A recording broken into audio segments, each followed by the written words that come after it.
At 11:15 on a Tuesday night, I was sitting in a plastic chair under fluorescent lights that hummed louder than they should have. The police station waiting room smelled like old coffee and floor cleaner. I was still wearing the canvas jacket I grabbed off the hook when the phone rang. My hands hadn't quite steadied yet. I kept looking down at my phone. 7 minutes before the call connected, she'd sent a text. "Grandpa, please come." That was all. There was a manila envelope resting on my knee. I'd been carrying it in my truck for 3 weeks, just in case a moment like this arrived. I hadn't expected it to be a night like this. She didn't call her parents, she called me. I think that told the whole story. But to understand what that phone call meant, you have to know what the 2 years before it looked like. If you're new here, this is Silent Father. We talk about family.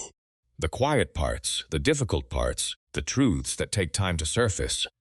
So settle in. I'll tell you this the only way I know how.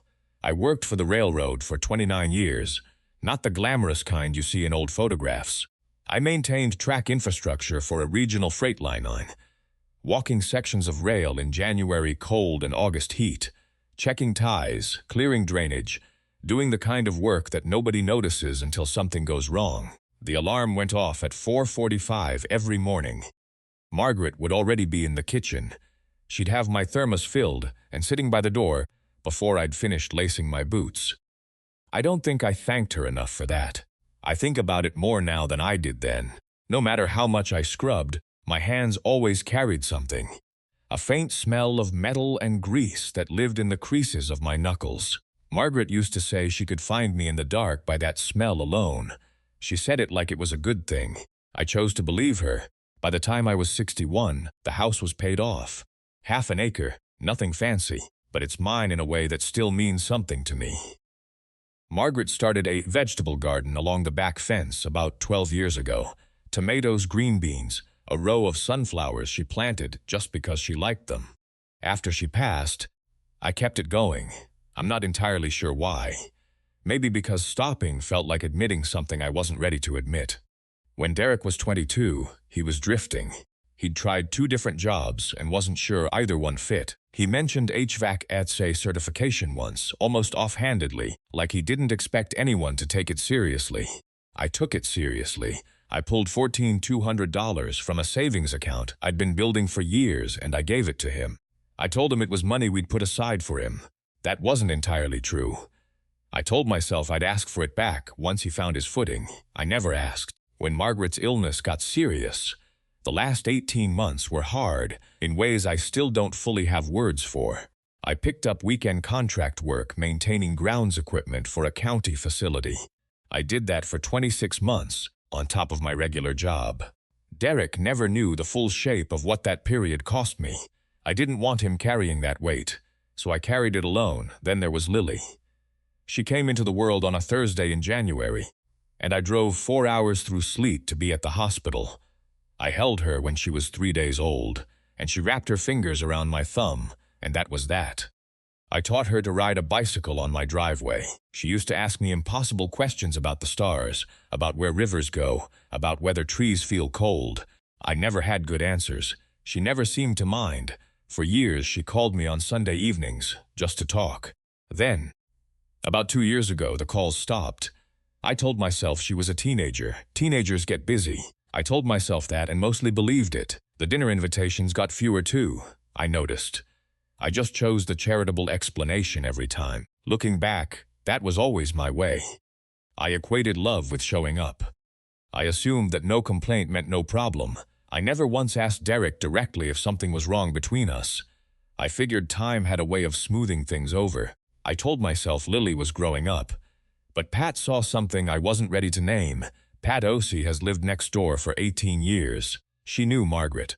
She was there the night Margaret passed, sat with me in the kitchen until almost 3 in the morning without either of us saying much. That's the kind of person she is. She doesn't perform caring, she just does it. In the early years, things with Derek and Renata were manageable. Derek called on Sundays. Renata was polite, not warm exactly, but polite. I came for holidays, fixed the leaking faucet in their guest bathroom, replaced the worn boards on their back steps. That was how I showed up. I didn't bring flowers or make speeches. I brought tools and I fixed things. The shift happened so gradually I almost missed it. It was like a door closing 1 inch at a time. You don't notice until the light is gone. About 3 years ago, Renata started calling my visits drop-ins, even the ones I'd called ahead about, even the ones Derek had invited me to. Then one afternoon Derek said to me, almost casually, "We have to be careful not to let visits become expectations." He said it like it was his own thought. I recognized it wasn't. Around the same time, Lily changed at family gatherings. She'd always been easy with me, comfortable, talkative, full of questions. Now she was careful, measured. She'd answer what I asked and not much more. I told myself it was adolescence, that teenagers pull back. I'd seen it before. Pat saw it differently.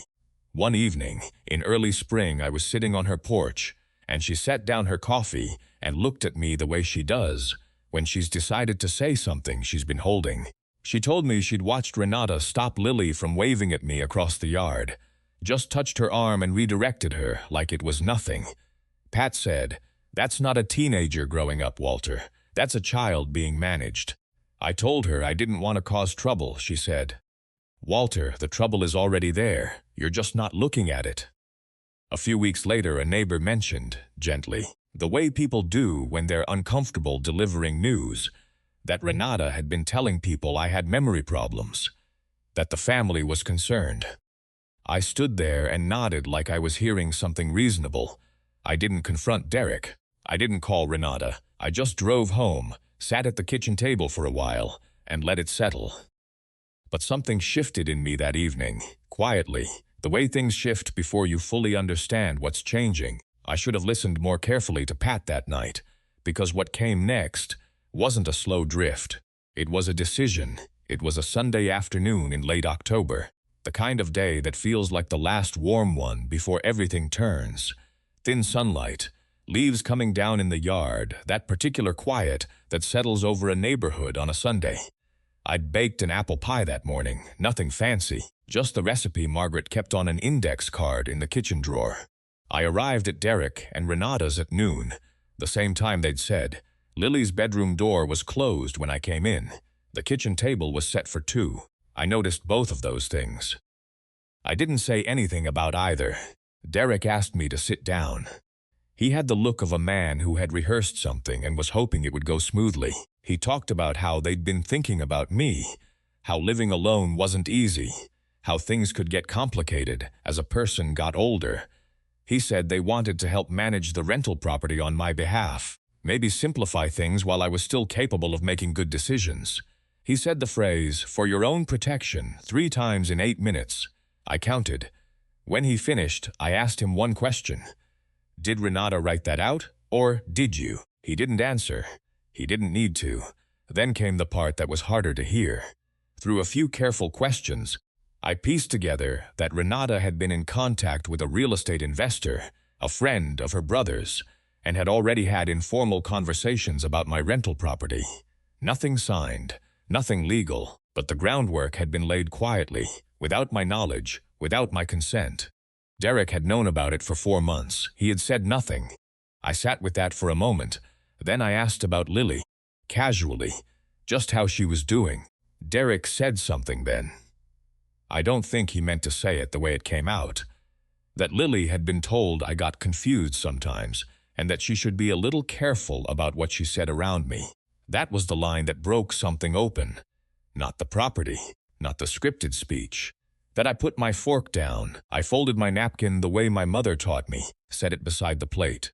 I told Derek I needed some time to think about what I'd heard. I stood up, walked to the counter, and picked up the pie I'd brought.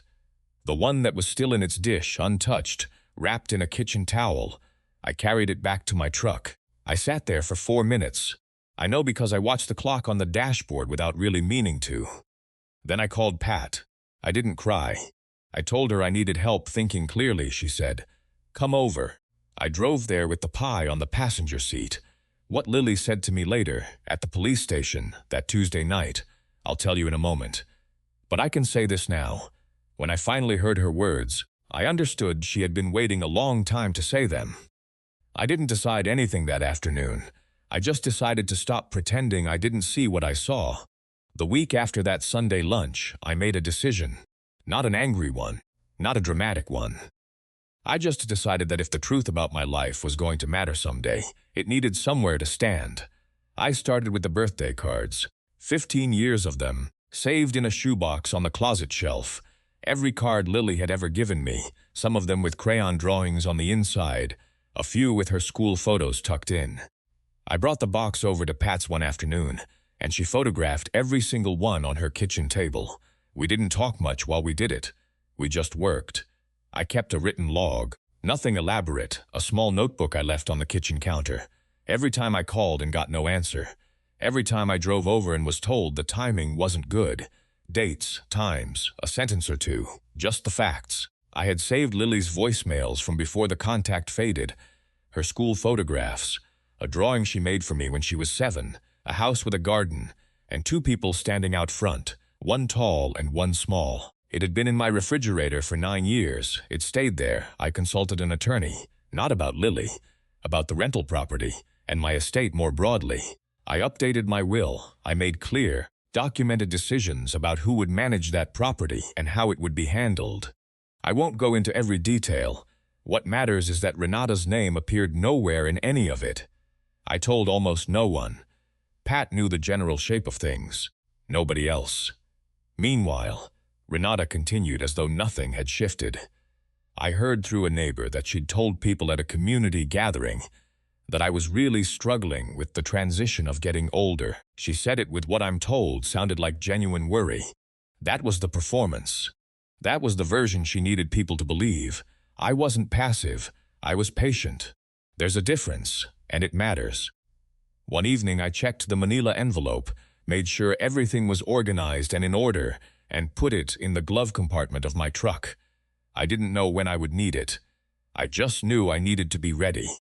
I carried that envelope for 3 weeks before I needed it. I didn't expect it would be a Tuesday night in November. Pat drove. My hands had steadied some by the time we pulled into the parking lot, but not enough that I trusted them on the wheel for 40 minutes in the dark. She didn't make anything of it.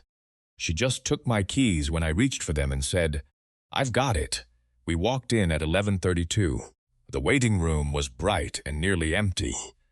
2 plastic chairs near the window, a vending machine humming in the corner, a clock on the wall that seemed louder than it should have been. Lily was sitting with her knees together and her eyes on the floor. She was wearing a jacket that wasn't hers. Too big in the shoulders, somebody else's.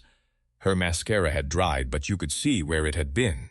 She was 16 years old and she looked very small. She looked up when I came through the door. I walked over and sat down beside her. I didn't ask what happened. I didn't say anything about the room or the hour or how I'd gotten there. I just said, "I'm here."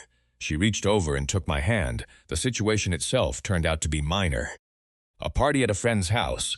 A neighbor called the police, the usual. Lily had been in the kitchen when it all happened, shaken but uninvolved. She hadn't consumed anything, wasn't part of whatever led to the call.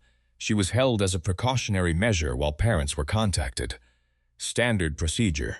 The police had reached Derek and Renata 47 minutes before Pat and I walked through that door. We sat quietly for a few minutes. Then Lily said something.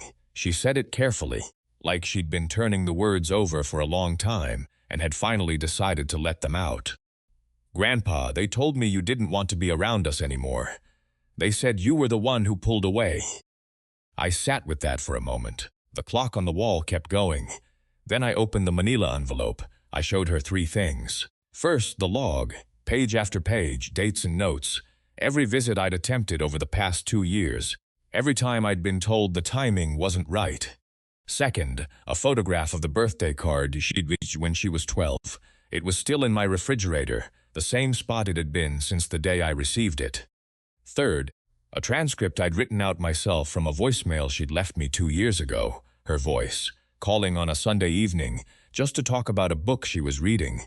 I said only, "I never pulled away." She didn't say anything for a while. She's 16, not 6. She did the arithmetic herself. Derek and Renata arrived at 12:08 in the morning, 52 minutes after the police made their first call. 2 days later, Derek organized a family dinner. He framed it as an opportunity to address what had happened and clear the air. Present at the table: Derek, Renata, myself, Derek's Aunt Ruth, his mother's older sister, a woman who had known me for over 40 years, and Glenn, an old friend from my railroad days who happened to be in town visiting family. Renata opened the conversation. She said the Tuesday night incident demonstrated that Lily needed more structure. Then she said that my involvement in Lily's life had become confusing given she used the word difficulties. Ruth set down her fork and asked very calmly what difficulties she was referring to. Renata answered. She elaborated. She built the version of me she had been constructing for 3 years, the forgetful grandfather, the man who was struggling the family concern. She said it all in front of people who had known me for decades. Glenn looked at me across the table. I looked back at him and said nothing. Then I reached into the envelope and placed 2 documents on the table. The first was a letter from my attorney, confirming that my estate documents had been reviewed, updated, and were fully in order. The second was a written account of the conversation Renata had conducted with the real estate investor. Information the investor himself had shared with me directly when I approached him. He had no interest in being part of a family dispute and had been straightforward about what had been discussed. I didn't accuse anyone. I didn't raise my voice. I said, I'm not here to argue. I'm here so that everyone in this room has the same information. The moment Renata saw those documents, understood what was in that envelope, and how long it had existed, something in her face changed. Ruth was watching. I know because I saw her watching. Derek said nothing. His silence told me everything I needed to know about how much he already understood. After that evening, things moved quickly, and some of them I did not expect. Ruth caught me in the hallway before I left that evening. She touched my arm and said she owed me an apology. She said she'd believed what she'd been told longer than she should have, and that she was sorry for it. She said she intended to call Derek in the morning. I thanked her. I didn't make a production of it. I just accepted what she said for what it was, an honest acknowledgement from a woman who'd had the courage to say it out loud. Derek called me twice that night. I saw his name on the screen both times, and I let it ring. That wasn't punishment. I just knew I wasn't ready to hear another carefully managed conversation, and I'd learned by then that the cost of absorbing those conversations was mine alone to pay. Within a few days, the investor Renata had been speaking and withdrew quietly. He reached out to say he wanted no part of a family situation and was uncomfortable with how the whole thing had started. The rental property remained mine, as it had always been, unencumbered and undisputed. Renata sent a text. It was long. The first paragraph used the word apology. The second and third paragraphs explained, in considerable detail, why I had misunderstood her intentions. I read it once, drove over to Pat's, and showed it to her.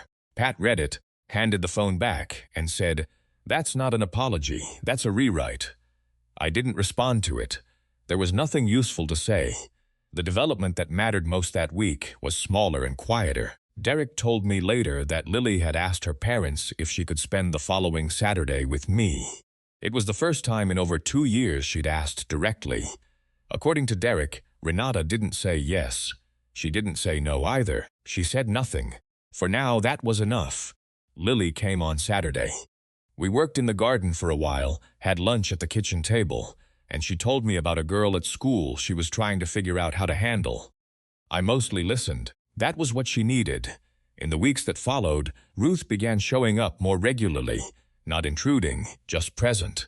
She and Pat met for the first time at my kitchen table one afternoon, and within 20 minutes were finishing each other's sentences. I sat across from both of them and felt something I hadn't felt in a long time. Something close to ordinary. Derek came one Thursday evening without calling ahead. I heard his truck in the driveway and watched him walk up to the porch and stop there.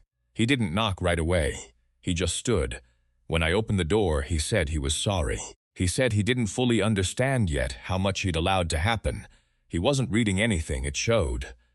I opened the door wider and put the kettle on. We drank coffee and didn't solve everything. I didn't tell him it was fine, because it wasn't entirely. But when he stood to leave, I said, "I'm glad you came. I meant it. The rental property matter was settled through proper documentation.